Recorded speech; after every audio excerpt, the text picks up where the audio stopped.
Okay, welcome to Wednesday night against the stream. My name is Jason Murphy. I will be your guide this evening as we traverse the dark recesses of the mind.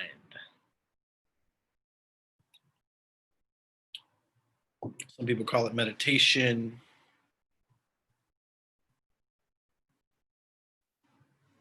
I call it a search for sanity. Anyway, so yeah, we're going to sit for about 30 minutes and I'll give some guidance. I'm going to stay, we've been kind of working with the four foundations of mindfulness, and I've been kind of working around some particular practices. I'm going to have it a little bit more open and just a little bit more focused on breath and just kind of breath and what we call, it's a form of concentration practice. So we'll sit for 30 minutes. And then depending on whether there's any questions or whatnot, I may open up. But I'm going to cover a topic that is in line with where we're at, really the three characteristics of existence, but I'm going to kind of really dive into this understanding of not self or egolessness or emptiness. At least I think that's what I'm going to do now. So let's go ahead and start. So, it's important to have your back in an upright position and feet kind of flat on the floor. It's helpful to just allow the crown of the head to kind of rise up towards the ceiling, kind of thinking about elongating the spine. And then the rest of the body just kind of falls as like a relaxed posture. Just find whatever works best for you. There's no right or wrong way to sit. There's no more spiritual way to be. Meditation is about this process of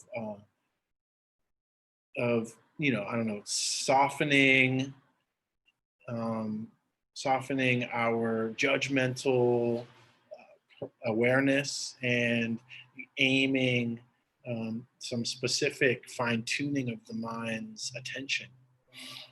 And so we don't have to make a big deal out of it. It just is what it is. There's no wrong way to sit. There's maybe some wrong ways to meditate, but I won't get into that right now. So just finding, feeling free to either allow the eyes to close or be downcast.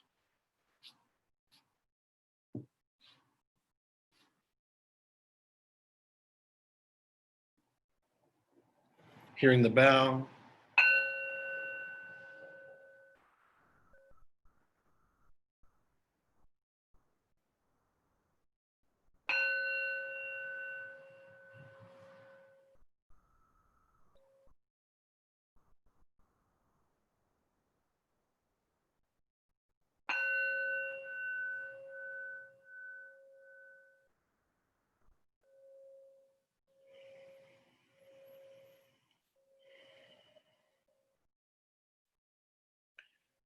And in some way, just kind of settling in to this body,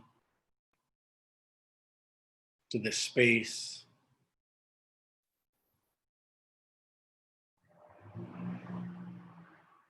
Just kind of recognizing what's happening in the mind, what's happening in the body, right here, right now.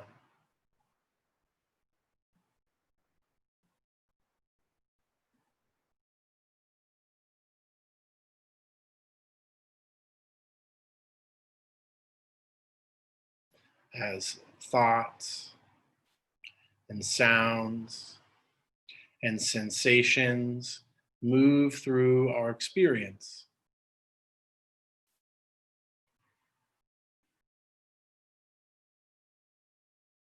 We're not trying to shut out anything in our present time experience, but we are going to allow thoughts and sounds, and even sensations to some degree to be in the background of attention. As we aim the attention more specifically on the experience of breathing,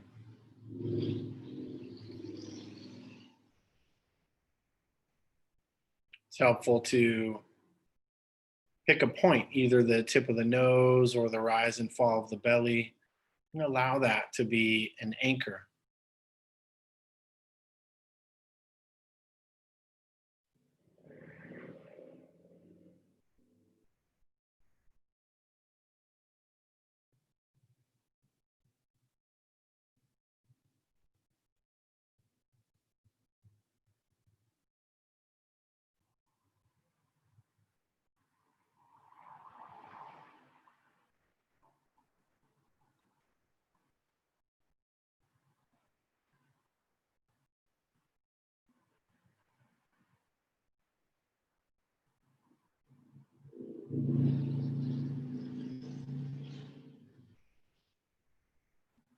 So, thoughts and sounds, sensations of the body arising, the background of attention. Sometimes we'll get carried off to some story, some history, or some mystery. It's not a problem.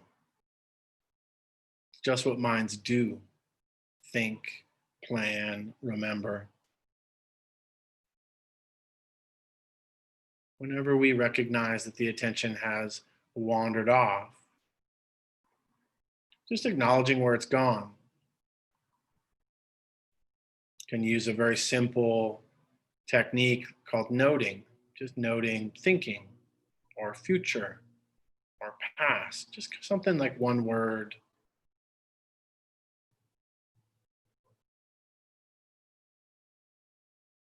And then aim the attention back, connecting with the tip of the nose, rise and fall of the belly, wherever's most easiest.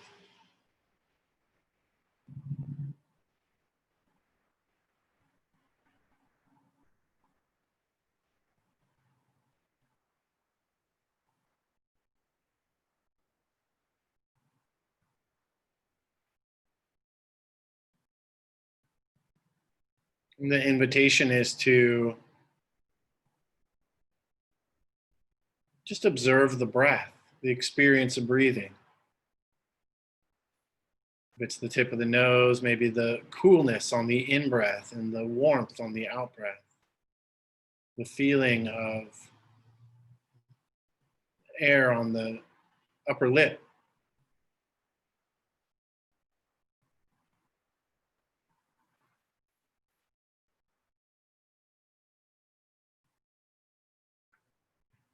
If your attention is lower down into the belly,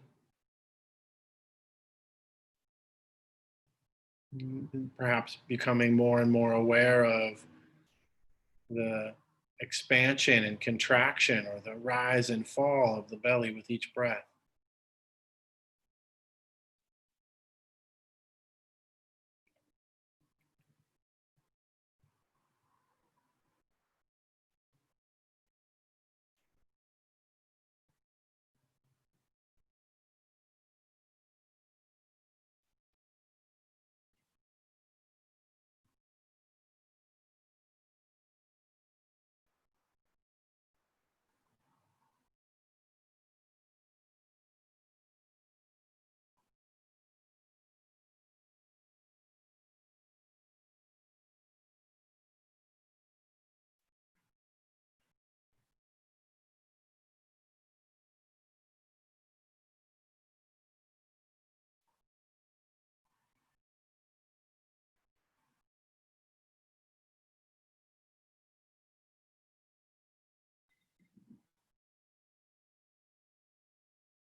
a relaxed curiosity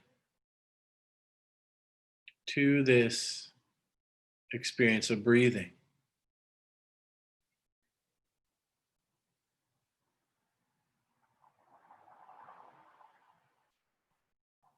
What is this breath like?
Again and again, with a sense of friendliness or kindness with the mind,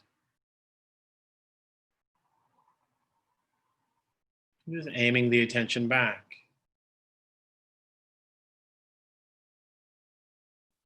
Perhaps noting where it's gone with this sense of non-judgmentalness.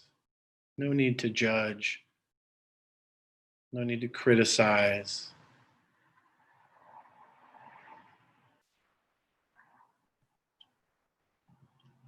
The mind is just following its habitual pattern.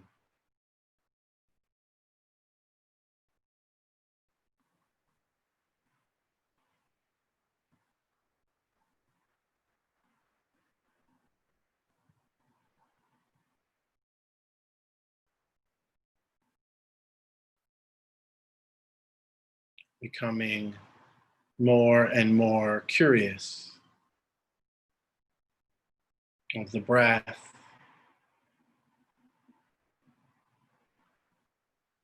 the experience of the breath in the body.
can we recognize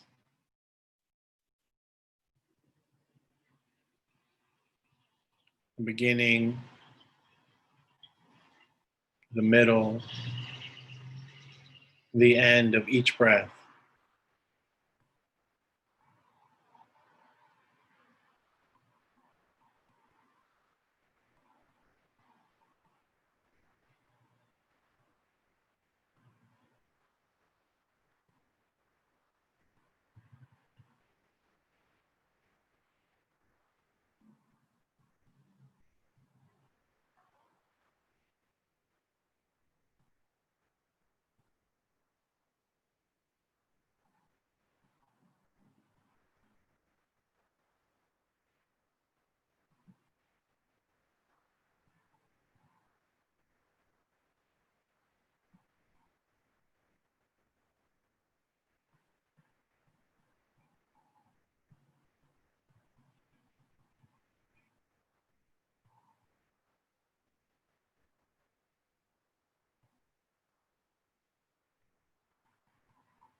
again and again,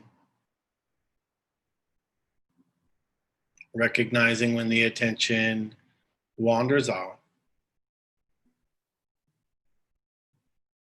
perhaps noting future, past, thinking.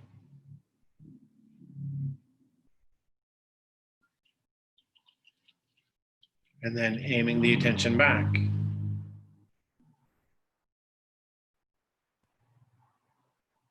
In breath, know that you're breathing in. Out breath, know that you're breathing out.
So for the next few minutes, I'd like to invite an inquiry practice. Your choice, you can repeat this question in your mind or just continue with the breath practice. The question, who am I?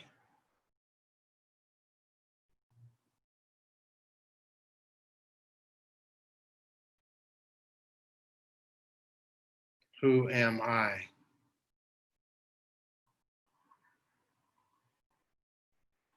Just see what perhaps answers arise. So we're engaging the thinking mind. But don't get lost. Just see the label and come back to the breath and back to the question, who am I?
Perhaps the next contemplation, where is the I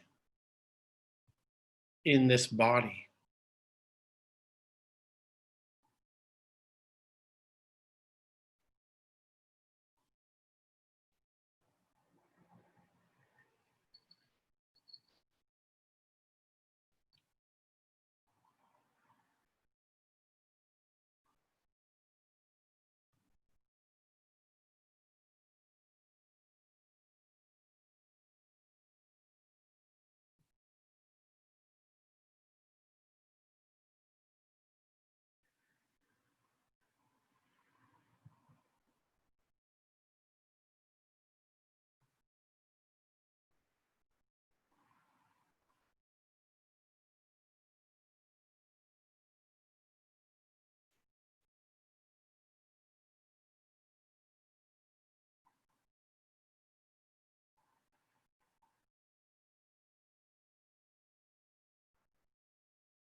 So regardless of what came up, Just seeing if you can allow the inquiry, the questioning, to just float away, float down the stream of thought as we land back again in this body, in this breath.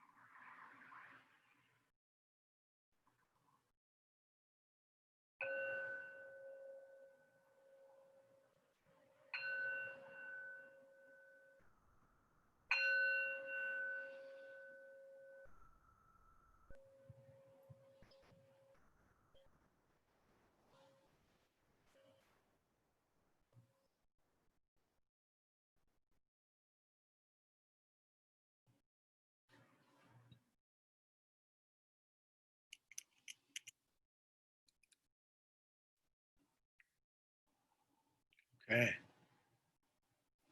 Thanks for all of those who joined and possibly joined after we started the meditation.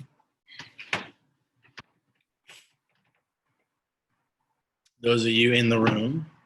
So I want to open up for questions, reflections. We have it on such a way finally because of help where if you have a question, it's being recorded for YouTube later, but your face won't be on the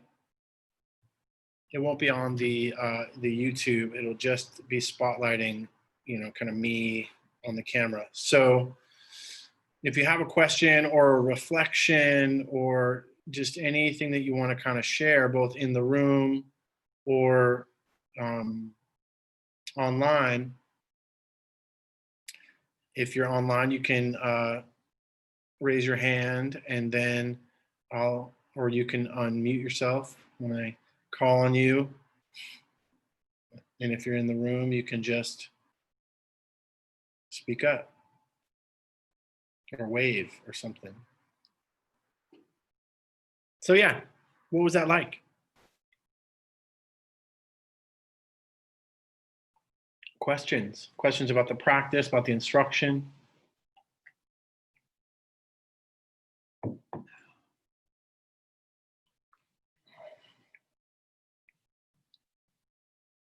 Yes, Michael. Thank you, Jason. For me, it was a good sit. Like the feel and tone at first was like kind of tight, but I did a couple of deep breaths and I got really light and it felt better. I'm really fascinated by the concept of like there being no self. Like I think I heard the term Anatta. And I'm also I've been kind of like reading a lot of stuff by Ram Dass and he has a documentary I really want to see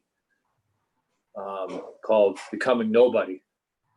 Yeah. And I feel like my whole life, just me speaking personally, like, there was social constructs like, here's your name, here's your religion, here's your identity, like, do this. And I think and even like I'm involved with music too. And it was sort of like, be this, do this, like, but with Dharma, it feels like there's interconnectivity and there's an energy. And it's just like, I believe that I'm just in this body now. And I feel like, I'm new to it too. I've been doing it since late December. And I feel like there is like a rewiring and like I'm changing and sometimes I'm befuddled by it. Sometimes I feel good about it, but I mean, most of the time I feel good about it, but I just have like a thirst. And, you know, I think the Dalai Lama like calls it like bodhicitta, you know, like Yeah. just a thirst for compassion, to do esteemable acts, to have enthusiasm for this. And this is something that really landed on me good, because I feel like it takes pressure off to have an experience be a certain way, or you can just kind of learn more as you go and do the best you can. And I don't feel so beholden to those social constructs anymore. You know, that's how I feel. Great. Yeah, no, I appreciate your sharing, Mike. Yeah, so I'm going to kind of unpack some of that tonight. So yeah, I just gave a little taste at the end of the inquiry, because I like to do experiential practice. It's really, you know, look, the Buddha was really clear that the Dharma should be understood by a 7-year-old child. That the Dharma is not complicated. And too many fucking people that think they're too fucking smart have really complicated it. And it can be complicated because we like to think about thinking. But the reality is, if we can just drop in and have some of that shift that Mike was talking about, it's all revealed, you know. The concept that I'm going to kind of unpack tonight is can feel complicated, and you don't have to get it for meditation to benefit you. You don't have to believe it for meditation to benefit you. Meditation benefits you if you practice. Period. That's it. And it will benefit you in countless ways, which has been researched for, you know, at least the last 15 years now. So anyway, I'll kind of get back to that. Anyone else before we're in the room? Oh yeah.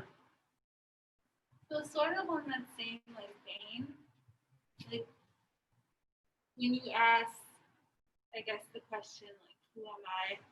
As a certified smart person, my mind immediately went to like, well, also with the question about like, where do I feel in the body? Like mind-body dualism and phenomenology and experience, and like also like this sort of like in between Neplanta, like feel or like state of like being in between two worlds, I guess, and that's where your self resides. But then I kind of have this thought, like, I guess, what is my experience with all of that?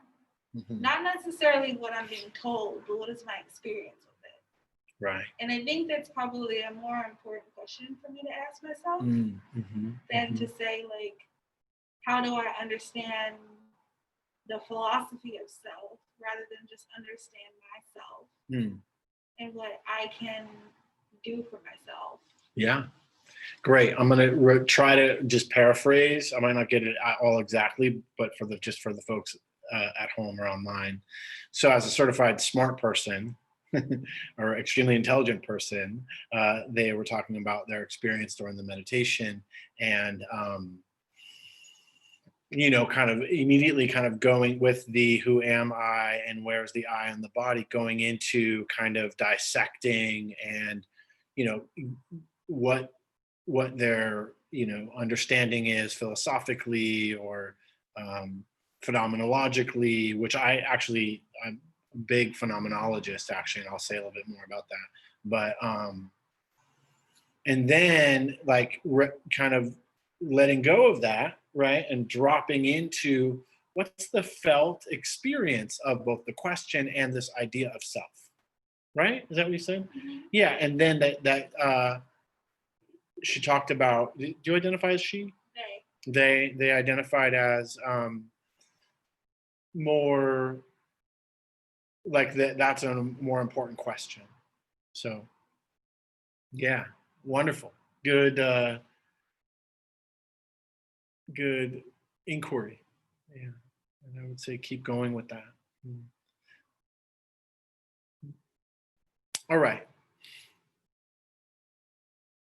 It's 8:15. Any last kind of thoughts or sharing? And then I'll just kind of jump in to what's up. Okay, I'll open up for some questions at the end.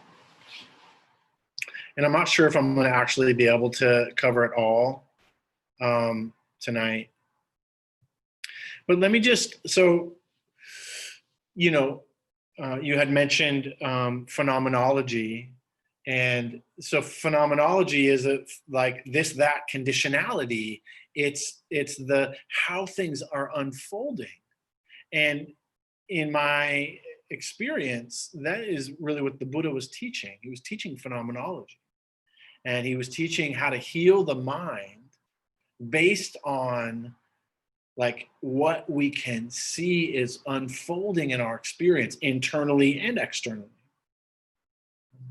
And cause this idea of cause and effect, causality.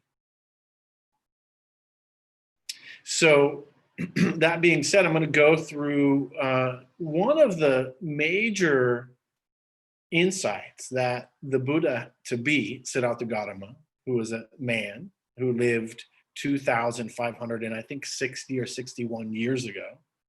And he was not a god, and he was not an angel or anything like that. That he was perhaps the first psychiatrist. He was very interested in the mind and in the causes and or the way out of suffering and how we create suffering in our lives.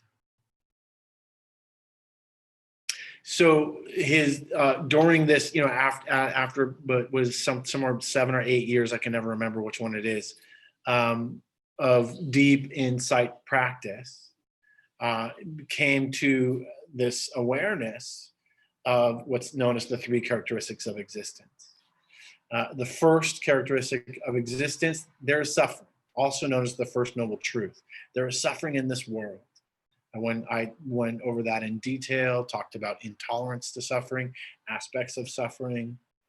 But the reality is suffering is tanha. Tanha is craving. Craving is the cause of suffering. Craving for what? Everything, basically. So seeing that characteristic that is in this world, and then the next insight or characteristic that that Siddhartha came to is anicca, right? This impermanent nature of things, the cycle of things, the phenomenology of things, how nothing lasts, that it rises, stays for a time, and passes away. Our human life, perhaps even this planet, arising, staying for a time, passing away. That there's no end to the change. And maybe you're like me and you lived a portion of your life, or maybe even today, with this like, I'm uncomfortable with change, right? This kind of concept.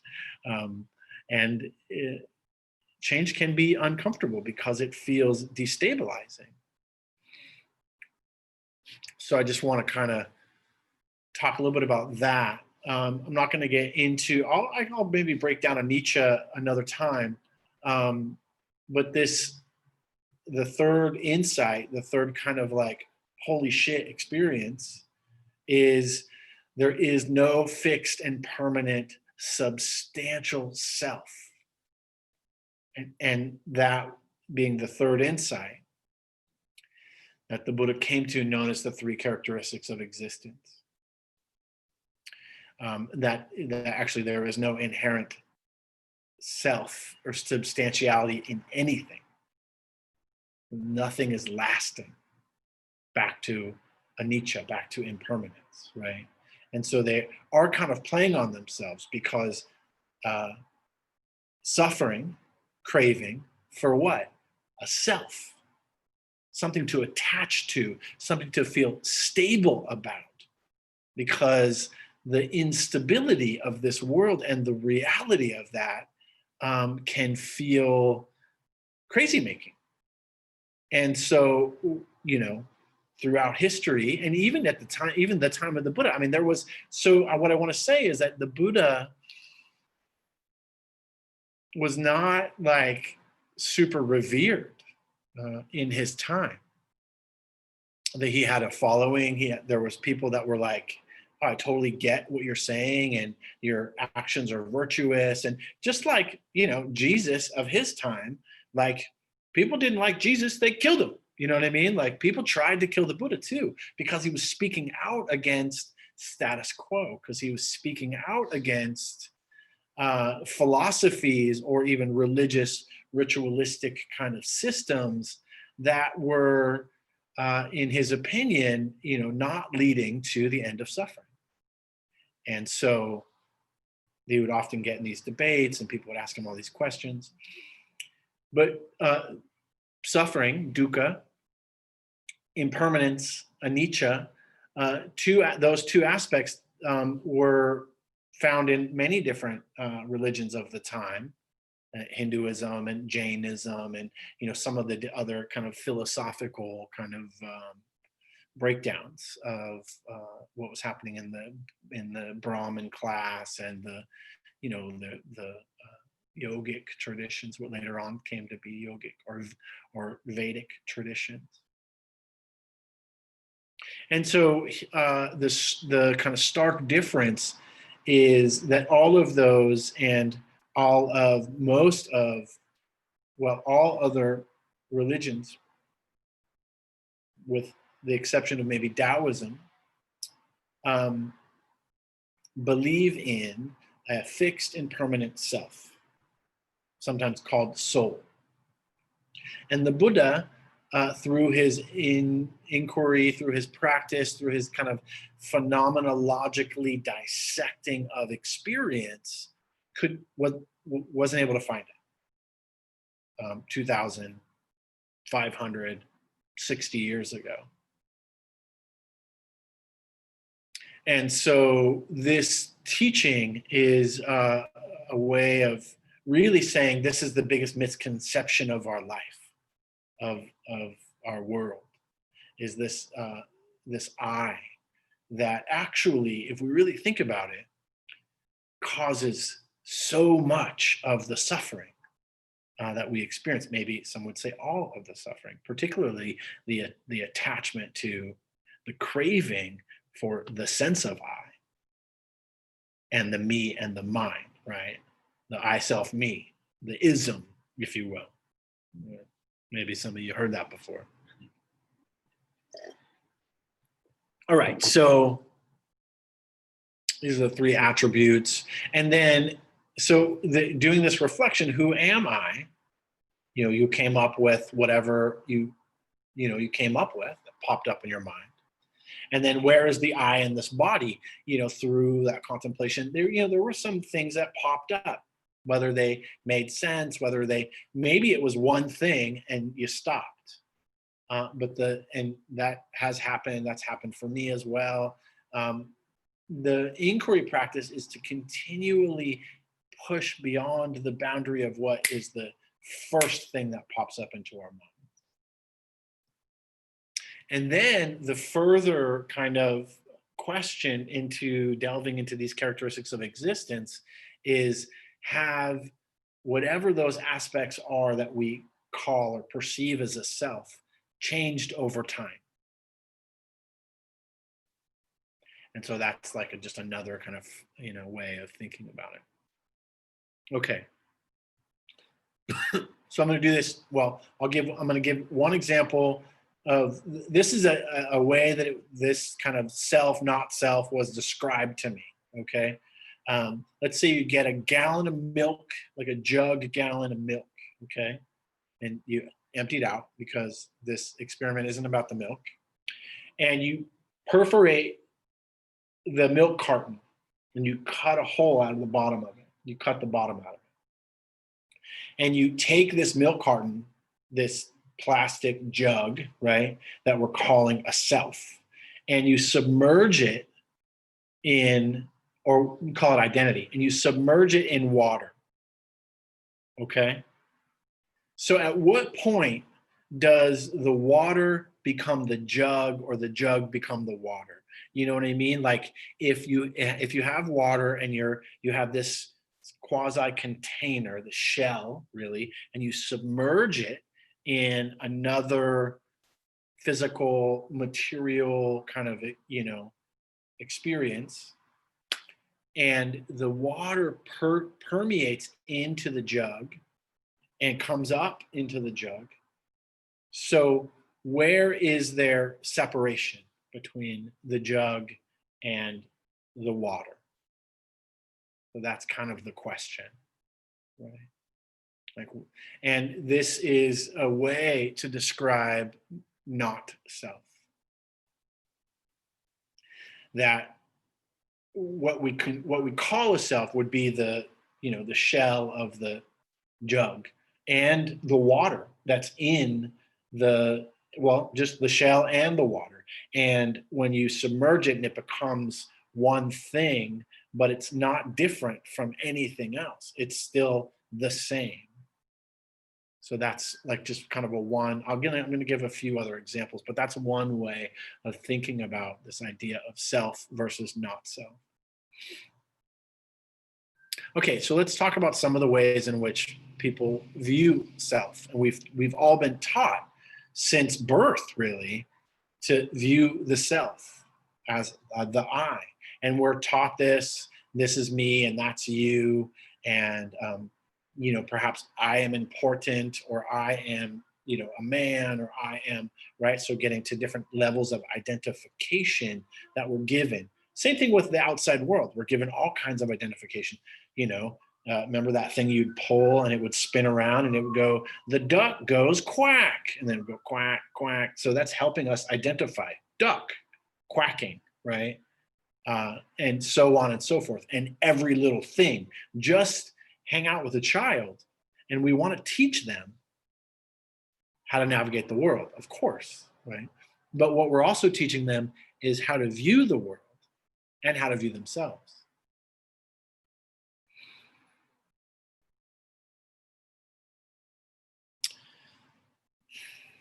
So self, permanent, monolithic, larger than life, huge, independent. This is some of the ways in which people identify this idea of self. Other schools of belief, hold, this idea of a self.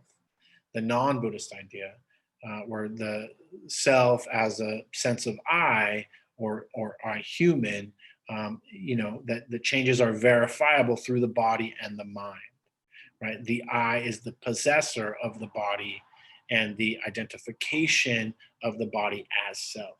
So kind of like the jug is the self and the body. And when you submerge it, it's actually the way in which you are interacting with the world as this jug, as this self, this independent self. But really, it's not independent because it's all part of the water. And then, anyway, I don't want to get into that. It's with some of you, which comes up in my mind is, well, there's this thin barrier between, that's plastic, right? Between the outside of the jug and the water that's outside of the jug and the water that's inside of the jug, right? But it's still the same water and it's perforated. So the water is flowing through. So you know what I mean? Like at some point we have to kind of go, okay, what's the difference between the water in and the water out of the jug? So just to kind of try to think about that. All right, so Buddhist idea of not self, dependent arising, emptiness. What is self?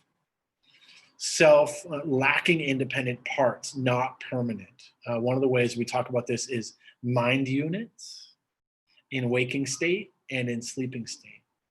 And some of the ways in which I talk about this is that there is like a candle that you see a flame, but the flame is constantly moving and constantly being born and dying, born and dying, born and dying. It's actually pop, pop, pop, pop, pop. It's happening so fast that it looks solid, you know, with some movement as the wind kind of pushes it, and it can be blown out.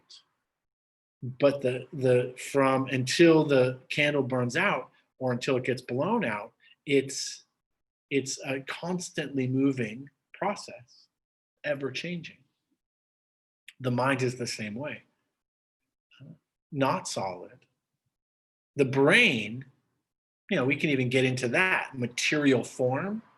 What's solid about material form? It feels solid, but it's matter. It's made of what? Atoms. Atoms are made of corks, right? And so, you know, the cork is, I think, the smallest thing that we've been able to kind of molecularly break apart, like get it down to quarks, which several quarks make an atom. And they've been like splitting atoms forever. So this kind of, you know, where is the self in, or where is the identification in anything that's material? So there are some differences within Buddhism, within the larger scale of Buddhism. And what I want to say about Buddhism is that I don't necessarily even consider myself a Buddhist. Like, I think that dude was a good teacher, and I like the shit that he said. And I believe that this practice is transformative because it has been verifiably transformative in my experience. But you all have to find out for yourself. And there are different, especially here in the United States, there are different schools of Buddhism that hold different beliefs that developed over different periods of time. One of the best books that I find to just give an overview of that is called Buddhism: A Concise Introduction. And it's by Philip Novak and some other guy. I can't remember. Philip Novak and some other guy. Someone probably knows. But it's a good one. And that what that does is it breaks down all of the different aspects of kind of the different schools of Buddhism. So, like, for example, Tibetan Buddhism, which actually was a later understanding of Buddhism. Basically, Buddhism went from India, northern India, Nepal, into Sri Lanka, and then basically traveled all around the world through Southeast Asia, through Burma,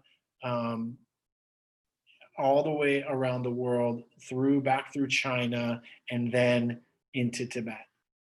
And then from Tibet, you know, and then but in that continent, and pretty much that was the loop. And then later moved out from there.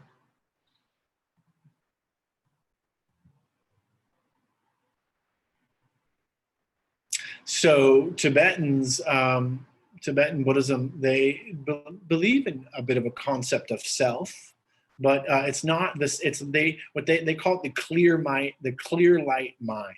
Okay, this clear light mind is a part of a self that's, you know, kind of carried on. So it's a little bit of like kind of what is called soul.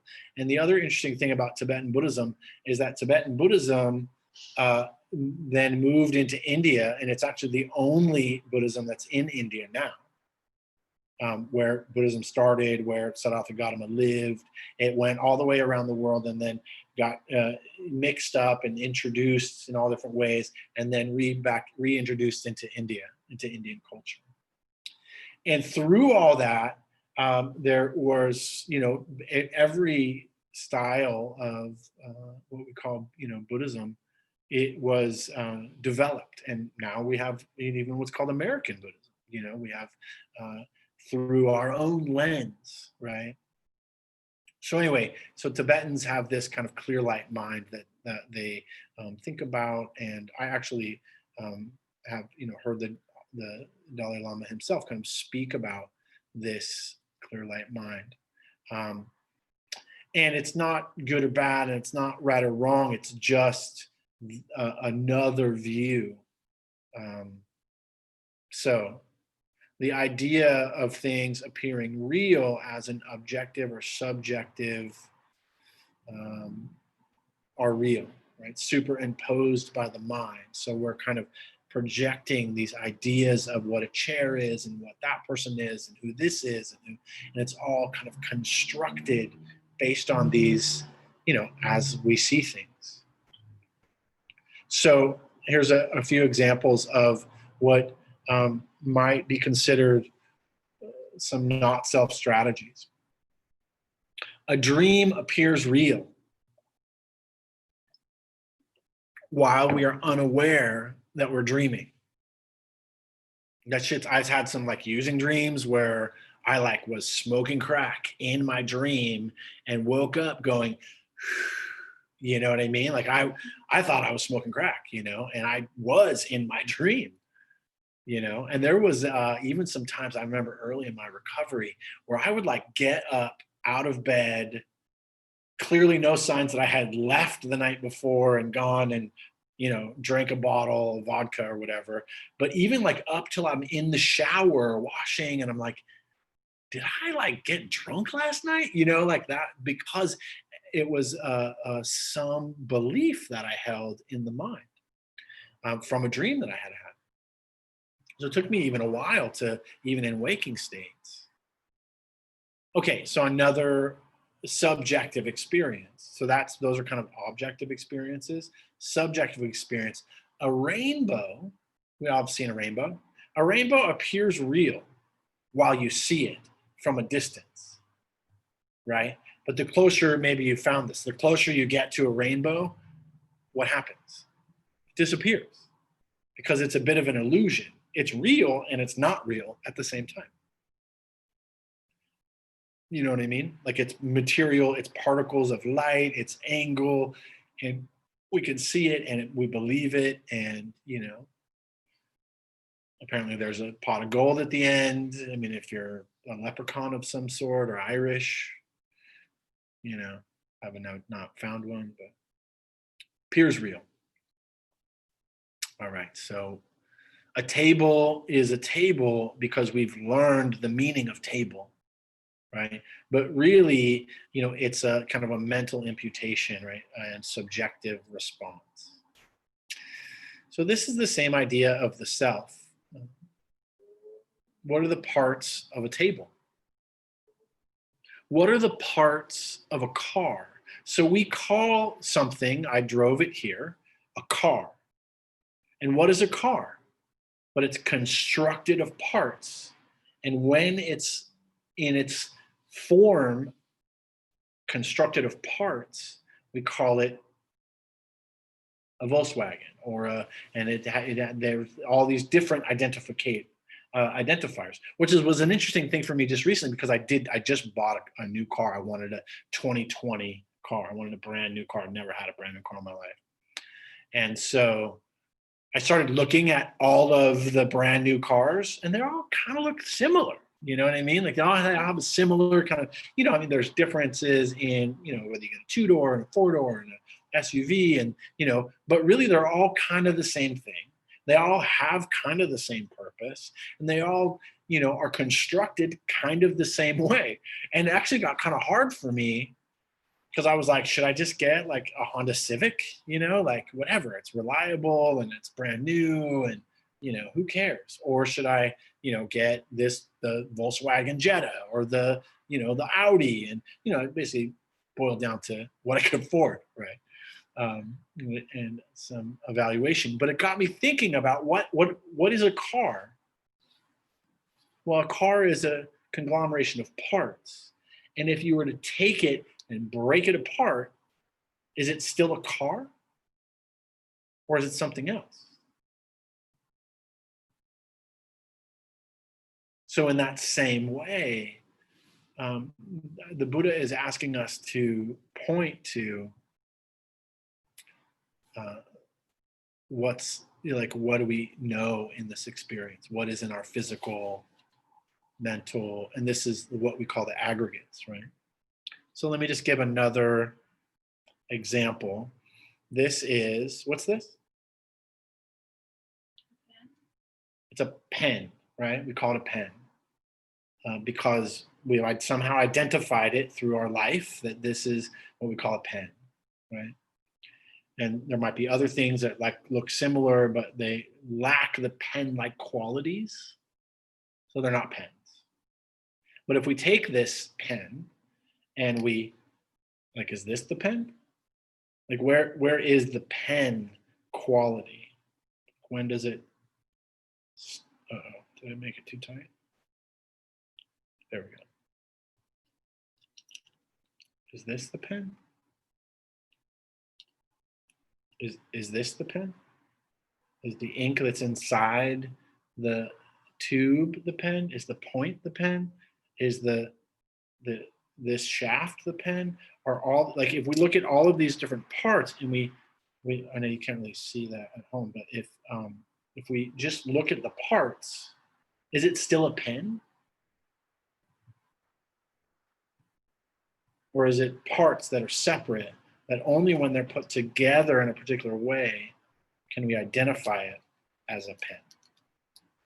So again, just something to kind of contemplate for yourself as we unpack some of this.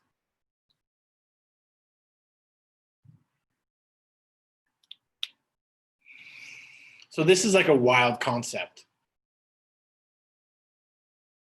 but from the Buddhist perspective, only in our mind does form exist.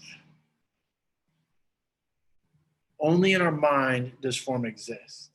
Okay, so from the philosophy of mind, or from the Buddhist perspective, the chair you're sitting on, the cushion you're sitting on, this laptop that is in front of me doesn't exist. It's really just parts and particles, but we have created it with our minds, right? And so what if, like, we went to a new planet, or we were, there was an alien that came and landed here and didn't have any understanding of what things were. This is kind of the concept of beginner's mind. What would they find?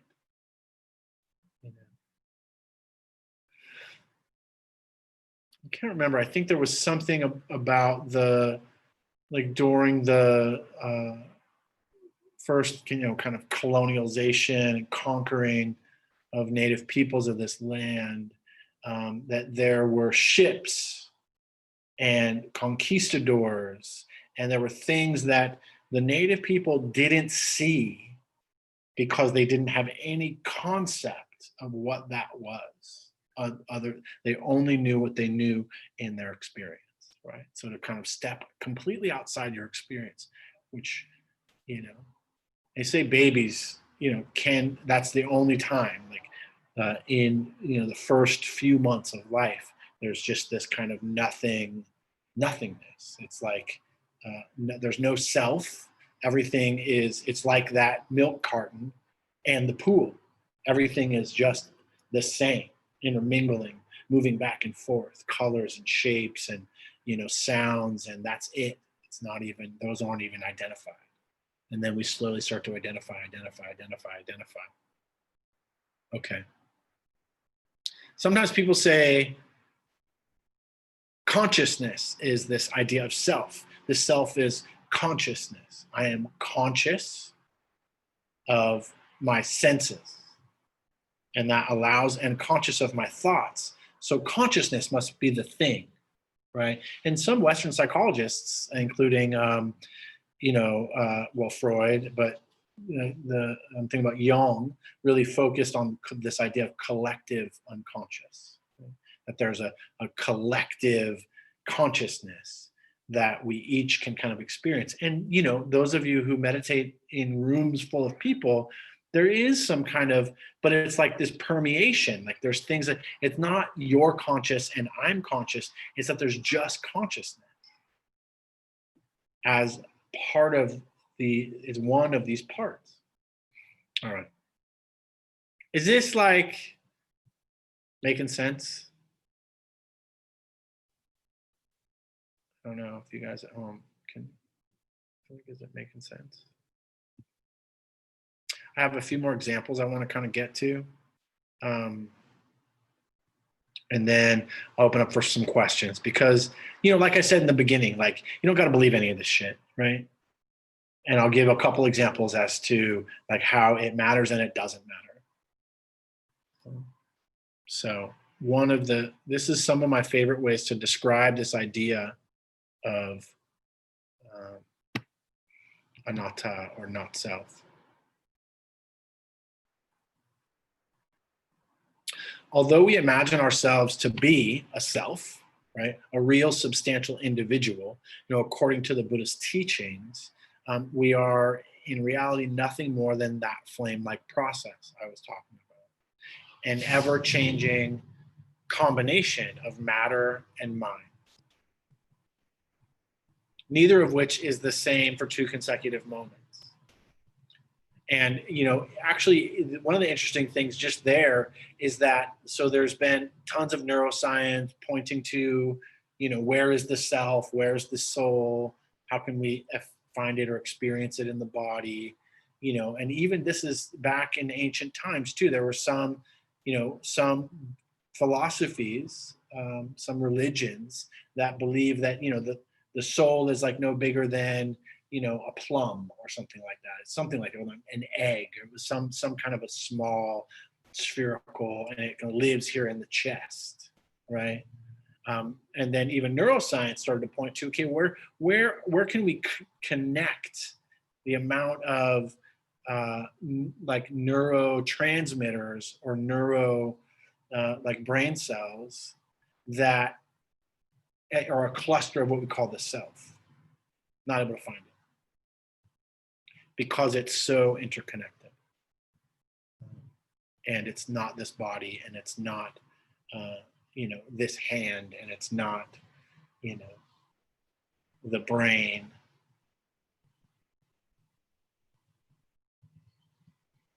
An ever-changing combination of matter and mind, neither of which is the same for 2 consecutive moments.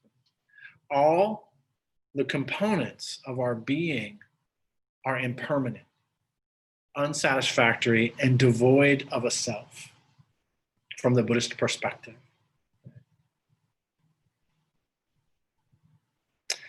Life is not a being, an identity, but a becoming. That not a product, but a process. So there's this like the I that is the product of all of our life experiences and all of the this and all of the that, genetics. And from the Buddhist perspective, that's not it, that it's actually much more of a process that is unfolding.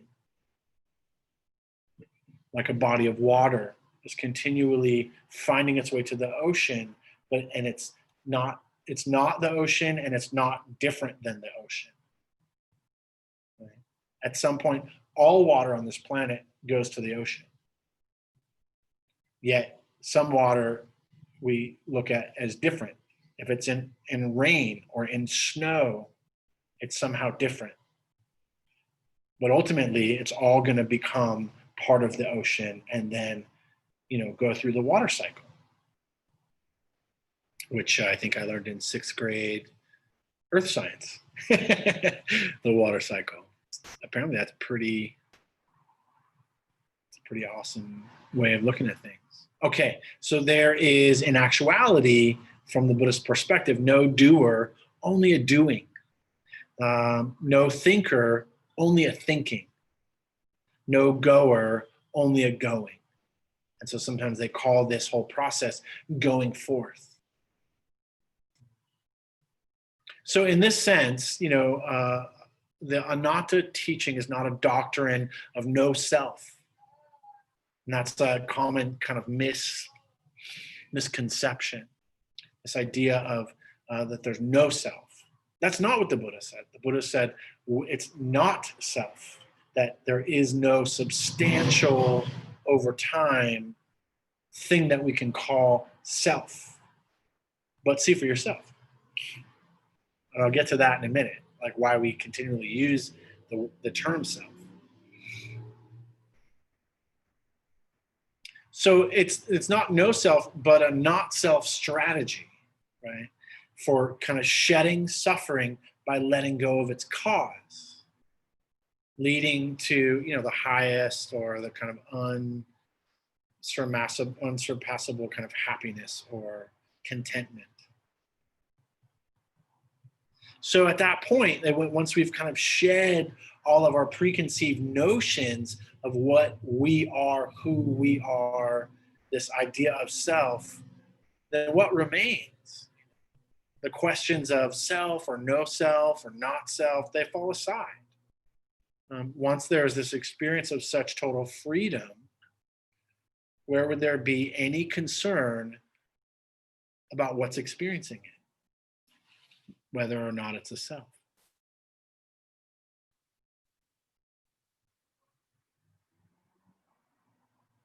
So there's this monk, and he's walking through the forest, and it's early in the morning.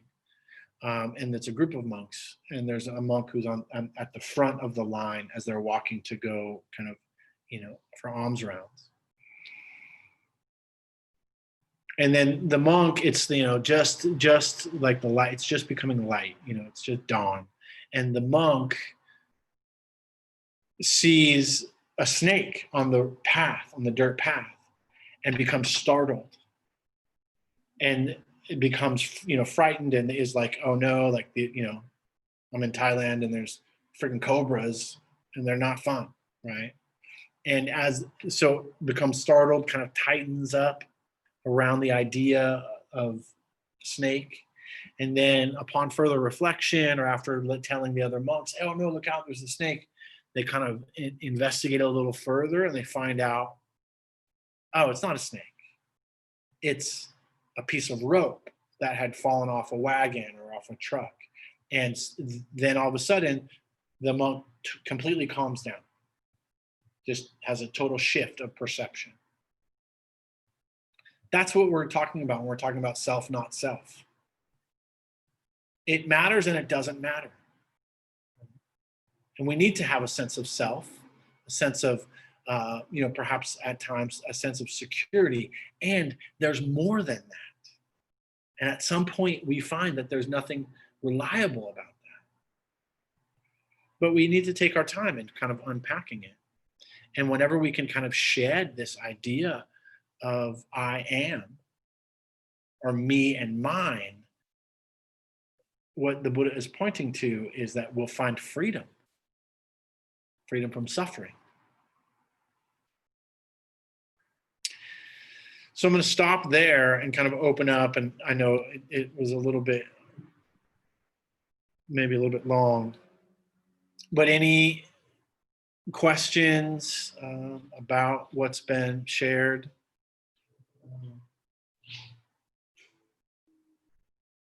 Please. Isn't it our memories which create the self? All our memories. Without our memories, is there a self? Right. Great question. Yeah. The question was, is it our memories that create a self? Yeah. So one of my teachers called it selfing, which is this kind of identifying with experience, right? So we have an experience, and then we identify with it, and we kind of lock onto it, and we put it in our knapsack, and then we walk through life. Or let's say, I don't know, it was a sticker, right? We stick it on this body, and we keep walking. We take another, we have another memorable experience. We stick it, and then we're just kind of sticking ourselves with all these stickers of identity, right? So yeah, that would be one way to look at it. Do people with dementia or amnesia Are they still who they were? I'm not sure. I think that there's some remnants of, but that's basically what we're doing. We're creating layers and layers and layers of what we identify with. And what we're trying to do here is just really remove those layers and not maybe identify with past experience as strongly, right? Yeah, please. Oh, I was just gonna make a comment about that. I read this book called The Man Who Mistook His Wife for a Hat. The what? The man that what? Mistook his wife for a hat. The mistook his wife for a hat. And Okay, it's like a book. It's a collection of stories about people, patients of this like neurological psychiatrist or something like that. Uh-huh. And one of the patients, which is what the book is titled after, he had this like terrible dementia-like sort of condition that caused him to forget everything. Right. And caused him to have like very difficult, like not being able to perceive certain objects as they are. And he was functional in a sense that he could go about his life and like operate like a toaster, for example, without remembering where, if you like move the bread from like one spot, right, he would completely forget how to use the toaster. Interesting. Yeah. Yeah. So it was just like how we relate to things, and there's different forms of memory too, right? Yeah. I mean, there's kind of operational memory, and this happens sometimes within traumatic experiences too, where there's different kinds of memory that gets stored, and some we can access and some we can't. I don't mean to cut you off, but we are running out of time. But no, I think it's a great example. Yeah, I'd like to check out that book. Yeah. So, others? Anyone else out there?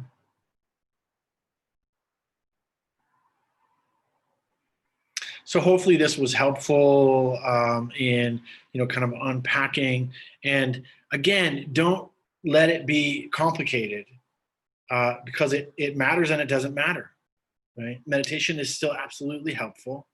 But most of what this is pointing to is that our addiction to who we think we are is a huge cause of our suffering.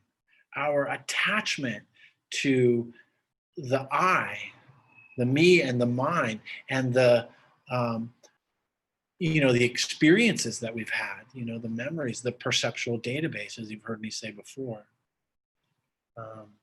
Yeah. Oh, I saw a hand and then it disappeared.